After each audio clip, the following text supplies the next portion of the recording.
investor's point of view now, what do you like? What does Sam like? Now, obviously, we graduate to things. You know, I started with my small little buy and rent out, and then you can go into a multiplex, and I did some lease to owns, and now I'm kind of into real estate development, as you know. Yep. What does Sam like? First of all, what does Sam like personally in terms of investing? And also, where should someone who's never done it before, that's being convicted by, hey, how much knowledge do you need? Just get out there and do something. What would they do, and what would you advise them? You know, if you're starting out and you think about real estate as being a good long-term wealth creation opportunity, which I think we both believe is the case, and you saw the poll, 75% of the audience felt that was the way to build long-term you know, riches, etc.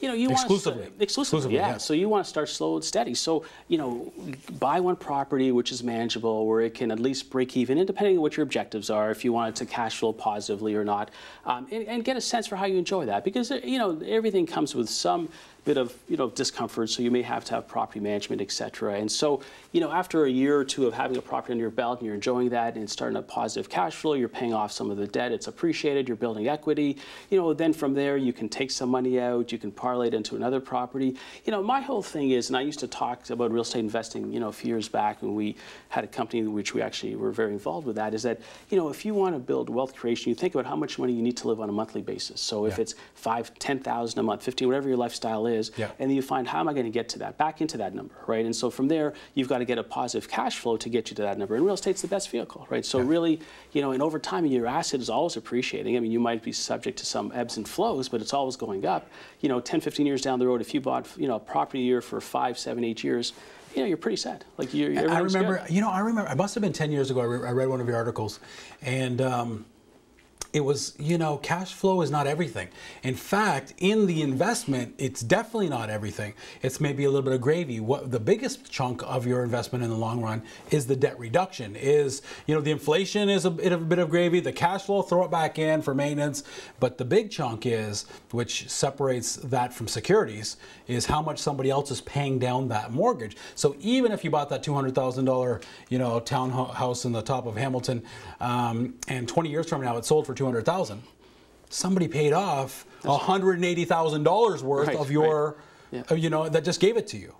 You know, and so I thought that was very interesting in terms of, you know, the appreciation, cash flow, and debt reduction. You always said, which I agree with wholeheartedly, the meat is in the debt reduction.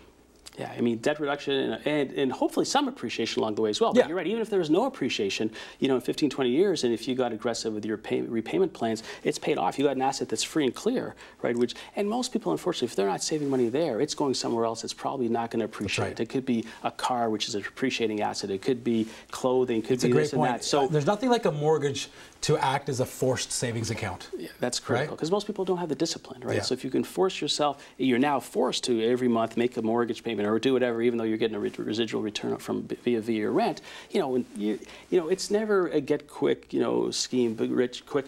But at the end of the day, if you build it properly, 10, 15 years down the road, you're in great shape. So then I don't really need to talk too much about flipping. So if I said to you, what about that guy, you know, again, late night American show, maybe even Canadian, you shouldn't be watching anything but in tune with real estate. You know, and they say, oh, I can flip my house, I can make 20, 30, 40 grand. Hogwash, eh? So, I mean, unless you're Mr. Handyman himself that lives in there, doesn't have a family, and you're going to live in there for 3, 4 months, maybe. But even then, you got to find a pretty depressed home to. It's more risk involvement, and it's not that you can't or shouldn't do it. I think you're exactly right. If you're that handyman and you can identify that property and you understand the risk of that, and that's only a small percentage of your overall kind of vision. Because if, let's say, 80% of it's long-term wealth creation and 10, 15% is maybe trying to turn some over quickly, then it could potentially make sense. But that's, you know, you're susceptible to the market now, which, you know, we can't really predict or control. Okay. What does Sam like? What is Sam like in terms of, do you like, you know, multiplexes? Are you kind of even out, like I'm out of the individual properties now, and I like land deals and development. What's Sam into? Yeah, I mean, you know, I think diversification is very important as well, too. So you don't want to have all your eggs in one basket. So, you know, if, for example, somebody has a condo, you should only have one condo in one building versus 10 in one building, in my opinion, right? Great point. So even though it's easier to have 10 on one floor in one building, we don't know how that building's going to be managed in the long run. That's a great point. Yeah, that's right. So I think diversification is critical. For me, I'm at the stage now where I'd like to get a nice, multi-unit, property, which is going to give itself a good return, right? And that's kind of, and you have to be mindful of cap rates, etc. Sure. So I think that's so you do some commercial stuff as well. Yeah, that's right. Commercial things. Yeah. Anything in the securities world? A small portion. I'm more heavily weighted for sure in the real estate world, and that's kind of where I think my strengths are. But a small percentage for sure. Yeah, might as well max out the only thing I think the government's given us, the TFSA. That's right. I think it's a wonderful. Yeah, that's right. That's right.